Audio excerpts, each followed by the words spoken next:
정숙한 목소리에 평화로운 문학의 세계에 오신 여러분 환영합니다.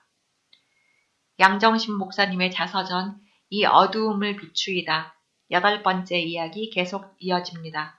끝까지 들으시고 내용이 좋다고 생각되시면 구독, 좋아요, 알림 설정, 공유까지 많이 부탁드립니다. 감사합니다.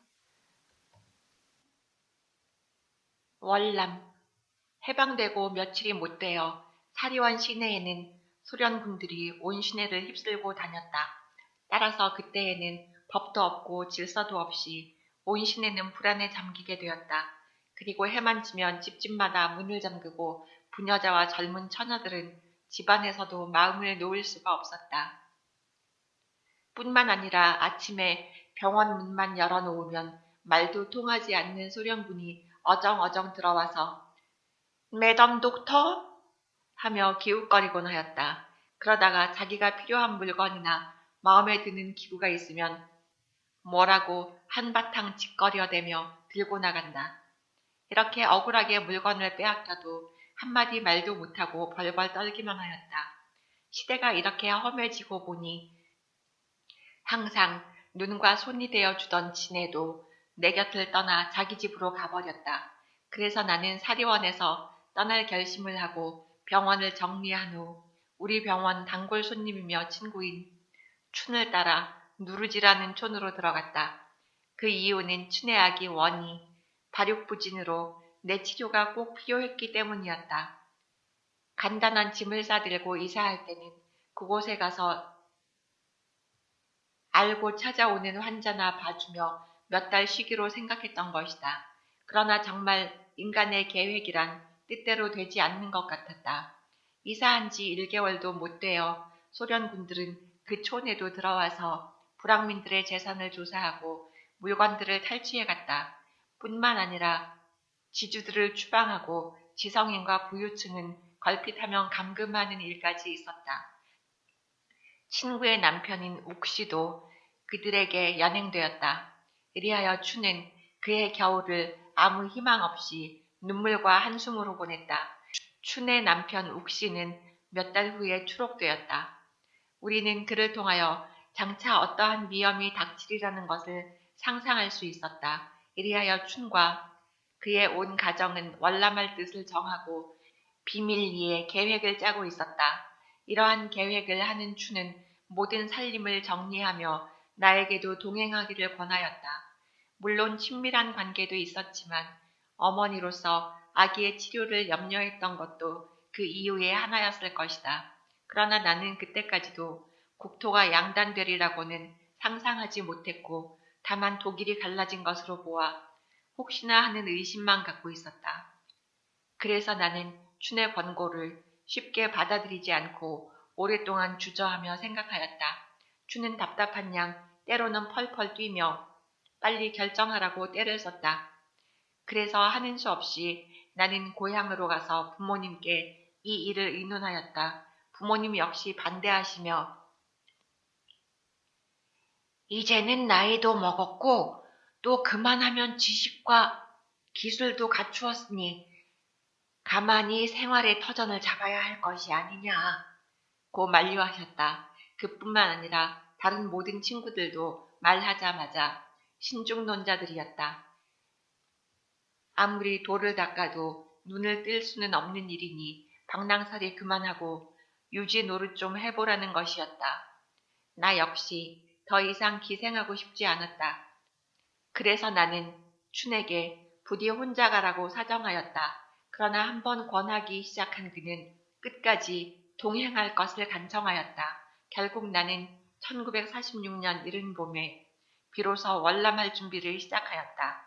생후 처음으로 갖추었던 살림도구와 병원기구, 기타 알뜰한 물건들을 없애기는 정말 아깝고 마음이 아팠다. 나는 물건들을 정리하면서 몇 번이고 춘의 권고를 다시 거부했었다. 그러나 남편 옥바라지에 한 번 혼이 난 춘은 기어이 이북 땅을 떠나야만 한다고 발을 구른다. 이리하여 나는 작은 보따리를 꾸려가지고 춘을 따라 누르지를 떠났다. 이때 딸의 결심을 만류하지 못할 줄 아신 춘의 아버지는 뜻맞는 동지들과 함께 우리들과 동행하였다. 우리 일행은 해주 열차를 타고 고향을 떠났다.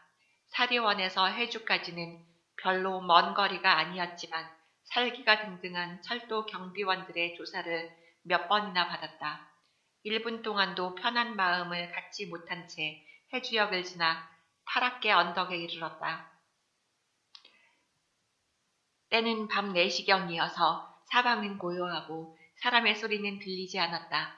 그러나 파랗게 언덕에서 만난 한 안내자는 우리들에게 엄히 경계하며 신중을 기하라고 쉬 하는 것이었다. 우리는 파랗게 숲에서 숨을 죽여가며 그날 밤 간조 시간을 기다렸다. 때는 금음이어서 파랗게의 간조 시간은 몹시 늦었다.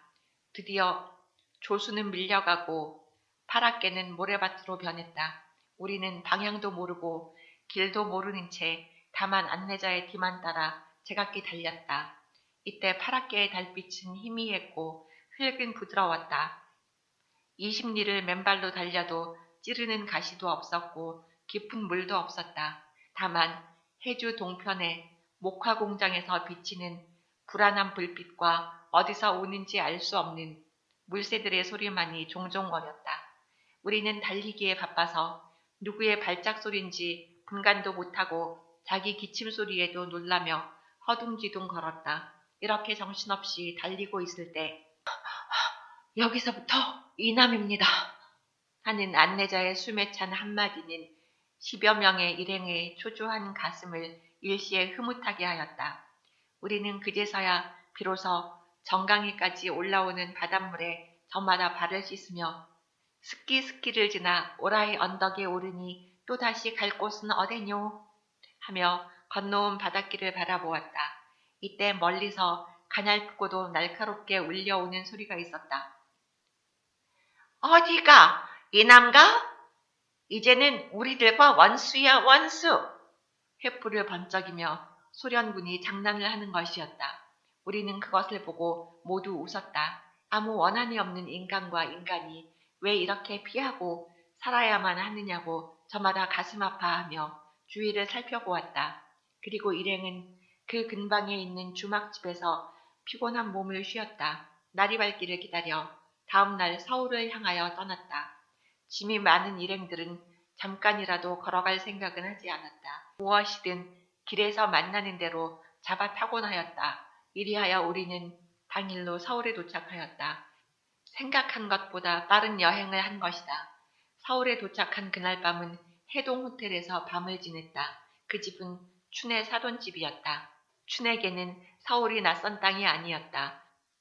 원래 재령의 부자라고 알려진 그의 가정에서는 이모저모로 많은 사람이 벌써 서울에 거처하고 있었다. 그래서 나는 춘을 따라 며칠 동안은 그가 가는 대로 행동을 같이 하였다. 그러나 언제까지나 춘을 의지하고 있을 수는 없었다. 그는 가정을 가진 사람이었고 또 고향에서처럼 넓은 집을 가지고 있는 것도 아니었다. 그래서 나는 내가 가야 할 곳을 어디에라도 정하지 않으면 안 되었다.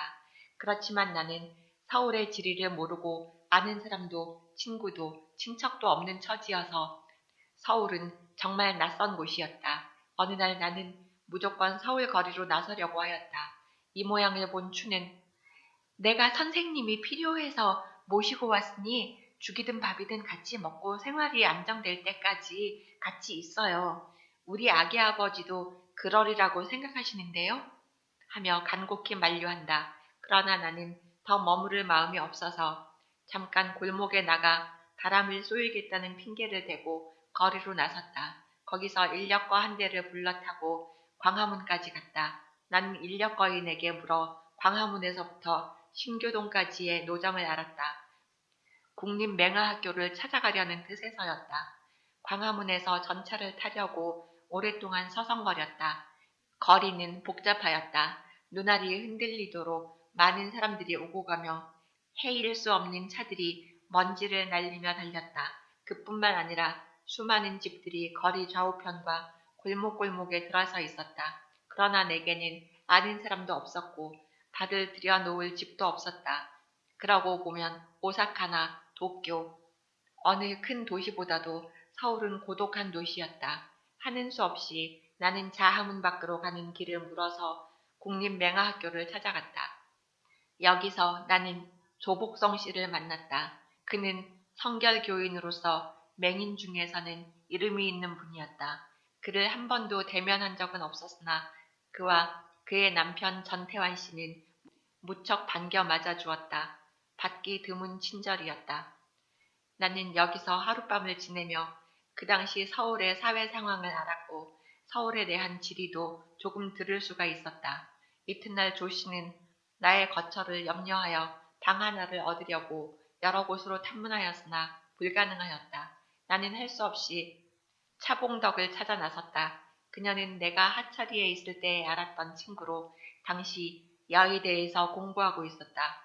피난민으로서 학생을 찾아간다는 것은 부끄러운 일이라고 주저하면서 그를 방문하였다. 그러나 차봉덕은 나를 몹시 반겨주었다. 그리고 고향의 소식을 궁금히 여겨 하나하나 물어보았다. 나는 그의 숙소로 같이 갔다. 그녀는 임신아마 큰 다다미 방을 얻어가지고 종로에서 살고 있었다. 나는 이날부터 차봉덕과 몇 달을 같이 지냈다. 그는 형제같이 나를 대해주었고 나는 그와 함께 있으며 찾아오는 환자들을 치료하고 또 약을 처방해 줌으로써 약간의 돈을 벌 수 있었다. 이렇게 지내는 동안 차봉덕을 따라 경동교회에 참석하기 시작하였고 거기서 또 새로운 친구를 많이 얻었다. 이런 모양으로 약간 생활이 안정되었다고 생각할 즈음에 봉덕이는 불가피한 사정으로 나와 헤어지지 않으면 안 되었다. 이북에서 그의 오빠가 월남하여 한 방에 모시지 않으면 안 되었기 때문이다. 이런 사정에서 나는 집을 다시 얻기로 하였다. 나는 이 기회를 이용하여 다시 병원을 시작하고 싶었다. 그래서 큰 집을 얻으려고 계획하였으나 혼란한 그 시절에 돈을 주고도 집을 얻기가 몹시 어려웠다. 그래서 나는 교회에서 알게 된 어느 장로님께 이 일을 부탁하였다. 부탁을 받은 그 장로님은 자기도 나처럼 집을 내주어야만 하는 딱한 사정에 있는데 많은 식구를 데리고 집을 얻는다는 것이 용이하지 않아 집주인에게 구박을 받고 있다는 것이었다. 이런 이유로 우리는 집세를 서로 분담하여 큰 전세를 얻기로 하였다. 그 장로는 그날부터 전력을 기울여 서울역 근방에 있는 한 적산가옥을 얻어놓았다. 그리고는 먼저 나에게 계약금 치르는 돈을 담당시키고 또 그 외에 약간의 돈을 자기에게 차용해달라고 하였다. 나는 그를 진실한 사람으로 믿었기 때문에 모든 것을 그의 말대로 해주었다. 그러나 그는 그 일을 빙자하여 그 집은 자기를 위하여 얻었고 또 집주인과 결탁하여 나를 그 집에 받아들이지 못하도록 묘한 계략을 꾸몄다. 이리하여 나는 가지고 있던 모든 돈을 그에게 사기당하고 말았다. 20일이 지난 뒤에야 나는 그 집 주인을 찾아보고 이 꿈같은 사실을 알았다. 할 수 없이 그 장로네 식구들과 한 방에서 며칠을 지내며 타협해 보았으나 그들은 날마다 이런 핑계 저런 핑계로 미루기만 하고 기어이 약속은 지키지 않았다. 생각하니 정말 거지꼴이 되어버린 셈이었다. 38선을 넘을 때는 약간의 희망과 돈이 있었다. 그러나 그 순간은 절망밖에는 아무것도 없었다. 때는 12월 추운 아침이었다. 나는 정신병자처럼 한참 동안 서울 거리를 방황하고 있었다. 그때 한 어린아이가 양담배 사려 하고 외치며 내 앞을 스쳐 지나갔다. 나는 그 아이가 몹시 부러웠다. 그 아이에게는 양담배를 살 수 있는 돈이라도 있으리라고 생각하니 무척도 부러웠다. 이렇게 끝없는 절망에 잠겨 허둥지둥 걷고 있을 때 아니 양 선생 아니야? 이 추운 날 아침에 어디를 가오? 하며 한 여자가 앞을 가로막는다. 그는 며칠 전에 내게 설교 부탁을 하러 왔던 조정동이었다. 나는 그의 손을 잡고 말없이 울었다. 내 처참한 모습을 본 정동은 필시 심상치 않은 문제가 있다고 생각한 양 여하튼 집으로 갑시다 하고 자기 집으로 나를 데리고 갔다. 그리고 나는 그 집에서 며칠을 고열로 일어나지 못하였다. 그러나 억울한 사정을 들은 정동과 그의 어머니는 지성껏 나를 간호해 주었다. 미지의 길. 조정동의 위로와 간호로 몸이 속히 회복된 셈이었다. 나의 거절을 염려하는 정동은 죽이든 밥이든 같이 먹고 그 겨울을 자기 집에서 지내자고 간곡히 붙들었다. 그러나 나는 그의 성의를 뿌리칠 수밖에 없었다. 그것은 모녀가 함께 살아가는 정동의 생활이 무척 가난하다는 것을 며칠 동안에 느꼈고 늙은 어머니가 빈대떡 장사로 겨우 연명해가고 있는 것을 너무도 잘 알았기 때문이다. 이리하여 나는 그 집을 나와 바로 조선신학교가 자리잡고 있는 동자동 언덕으로 발걸음을 옮겼다. 그 동자동 언덕 위에 낯선 한 골목집에는 병든 아기를 안고 나를 찾아왔던 한 친구가 살고 있었다. 그는 박창애 선생 부부였다. 나는 집 없는 서름을 가슴에 안은 채 아무 연고도 없이 그 친구를 방문하고 누구에게도 말하지 못했던 모든 사정을 털어놓았다. 나의 딱한 사정을 이해하는 그 친구는 그날 저녁 즉시로 자기 집에 비어있던 넓은 다다미방 하나를 내어주었다. 이처럼 따뜻한 친구의 후대로서 나는 또 다른 생활을 시작하게 되었다. 이 넓은 다다미방에는 밝은 유리문이 깨끗하게 닫혀 있었으나 난방장치도 없었고 햇볕도 들지 않았다. 이러한 넓은 방에서 홀로 겨울을 지내기란 여간 쓸쓸하지 않았다. 그러나 나는 새 친구들을 사귀는 일과 이따금 찾아오는 환자들에게 치료를 해주는 것으로 그 괴로움을 극복할 수 있었다. 이 다다미방 생활이 내게는 무척 가난한 체험이었으나 여기서 나는 새로운 기회를 얻게 되었다. 그것은 신학의 길이었다. 나는 이 신학의 꿈을 오래전부터 가슴속에 품고 그것이 현실화되기를 고대해 왔었다. 이제 나는 생각지 못했던 귀한 기회를 얻었다고 만족해하며 그 일이 이루어지기까지 모든 준비를 서둘렀다. 우선 그 준비는 학자금을 마련하는 일과 학교 당국에 교섭하는 일 등이었다. 그런데 유감스럽게도 당시 조선신학교 학장이었던 송 박사는 내가 신학교에 들어오는 것을 반대하였다. 그래서 나는 무척 마음고생을 하였다. 그리고 몇 달 동안은 혼자 기도하며 개인적으로 송 박사님을 찾아가 못 견디게 졸라대었다. 송 박사는 귀찮다는 듯이 처음에는 거절하였으나 원래 인정이 많으신 그는 결국 허락하고야 말았다. 이렇게 해서 나는 평생의 소원이었던 신학생이 되었고 갈망했던 학문을 공부하게 되었다. 그러나 그 신학은 내가 상상하고 기대했던 것처럼 쉬운 학문은 아니었다. 나는 오랫동안 선교사의 지도를 받아왔고 강단에서 외치는 하나님의 말씀을 수없이 들어왔다. 이러한 환경의 지배로 말미암아 나의 마음속에는 신학의 세계가 평화의 보금자리처럼 상상되었고 영원한 안위를 주는 학문으로만 여겨왔던 것이다. 그러나 내가 체험하게 된 신학은 그러한 안위의 학문은 아니었다. 그것보다는 오히려 투쟁과 파괴를 해야 했고 또다시 진리를 분석하고 기독교의 그릇된 점을 파악하여 다시 건설하는 거대한 역사를 맡은 학문이었던 것이다.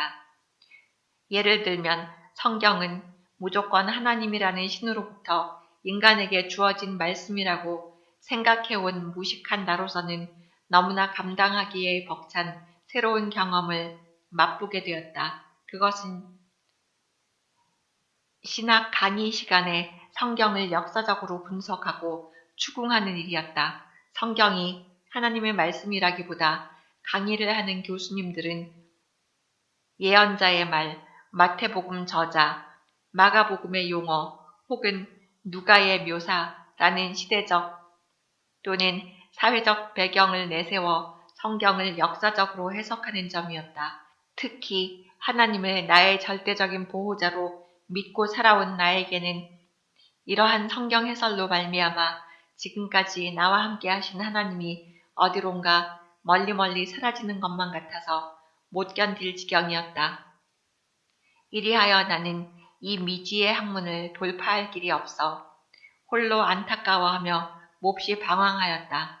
그리고 이 답답한 심정을 안고 신학교의 선생님들을 찾아가 몇 번이고 이 문제를 질문하였으나 해명해주는 선생님이 없었다.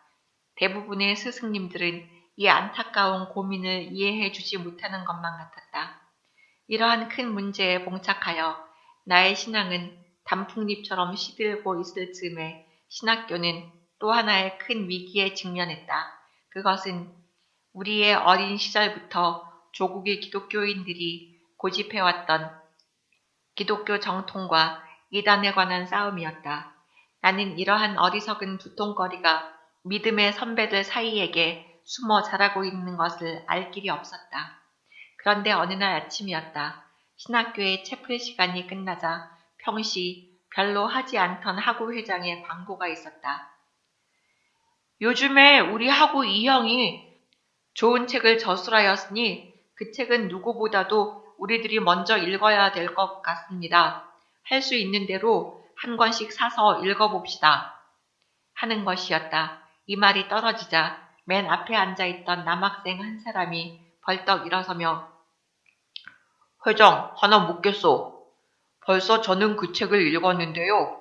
특히 안식일 문제에 대해서 말입니다.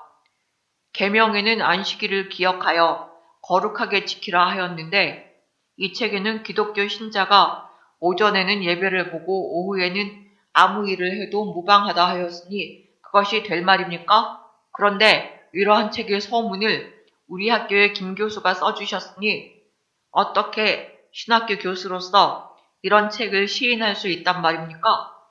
하고 거친 음성으로 말하였다. 광고를 했던 학우 회장이 형께서 오해하신 모양인데 그 전체를 읽어보면 이해하실 수 있을 것입니다. 하는 말이 떨어지기도 전에 또 다른 몇몇 학생이 안 됩니다. 안 됩니다. 그것은 절대로 이단입니다. 하고 고함을 지르고 여보, 그럼 우리가 존경하는 김 목사님을 이단으로 본단 말이요? 하고 마구 발악하는 일파의 학생들이 있었다. 이렇게 그 강당 안은 한참 동안 수라장이 되었다. 이때까지 기독교에 대한 아무 상식도 갖고 있지 않았고 신학에 대한 깊은 지식도 지니지 못한 나는 어리둥절하기는 하였으나 그것이 그렇게 무서운 싸움이 될 줄은 상상도 못하였다.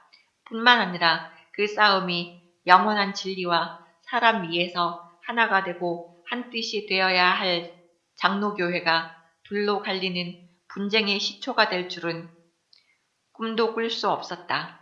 이러한 일로 말미암아 나의 신학교 생활은 평화의 보금자리라기보다 마치 가시밭을 헤치고 올라가는 탐험가처럼 숨차고 알 수 없는 길이었다. 이때부터 시작한 싸움은 내가 졸업할 때까지 그칠 줄을 몰랐다. 이런 기회로 말미암아 나는 정말 체험해야 할 학문을 배우고 성경에 기록된 십자가의 길을 멀리서나마 바라보게 되었다. 이 무서운 싸움 틈바구니에서 나 자신을 알았고 성직자들의 인간성을 보았다. 사람으로 어쩔 수 없는 그 허물을 발견하고 십자가의 진리를 바로 파악할 수 있었다. 그래서 나는 신학이라는 학문은 평화의 길이 아니요 사람들이 흔히 말하는 은혜를 받는 길도 아니다.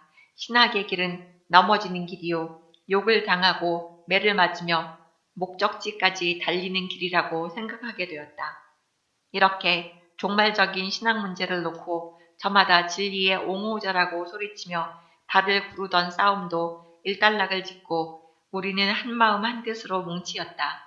사상이 다른 일부분의 사람들이 갈려나간 후로 우리는 정말 공부에 주력했고 진리 탐구에 전력을 기울였다. 이러는 중에서 교수나 학생 할 것 없이 모두 한 식구처럼 단합되었다. 그래서 우리들은 정말 성경의 지시대로 동지와 함께 즐거워하고 함께 울 수 있었다.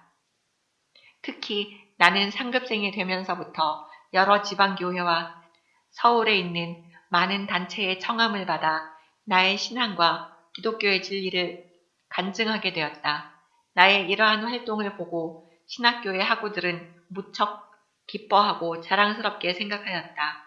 뿐만 아니라 학교 당국에서도 이러한 일을 위해서는 어느 정도 나에게 자유를 허락한 때도 있었다. 이리하여 1950년 이른 봄부터는 한 달에 2번씩 서대문 교도소의 예배 설교를 담당하였고 지방 노회의 집회 강사로도 여러 번 청함을 받았다. 이러한 활동 중에서 체험하는 기쁨은 나 자신만이 알 수 있는 기쁨이었다. 그해 6월 25일 주일날에는 한강 주변에 있는 나사로 교회에 주일 예배 설교를 부탁받았다. 그날 아침에는 가랑비가 내렸고 오후에는 가는 보슬비가 계속되고 있었다. 이렇게 비가 내리더라도 우산 하나를 가질 수 없는 가난한 교인들이 비에 젖은 채 예배를 드리고 있었다. 그날 나의 설교는 그 하룻밤이라는 제목이었다. 인생 행로에 있어서 누구나 꼭 알아야 할 진리와 만나야 할 한 사람과 해야 할 한 가지의 일은 다 가지고 있는 것인데 그것은 사람의 천직이라고 하겠다.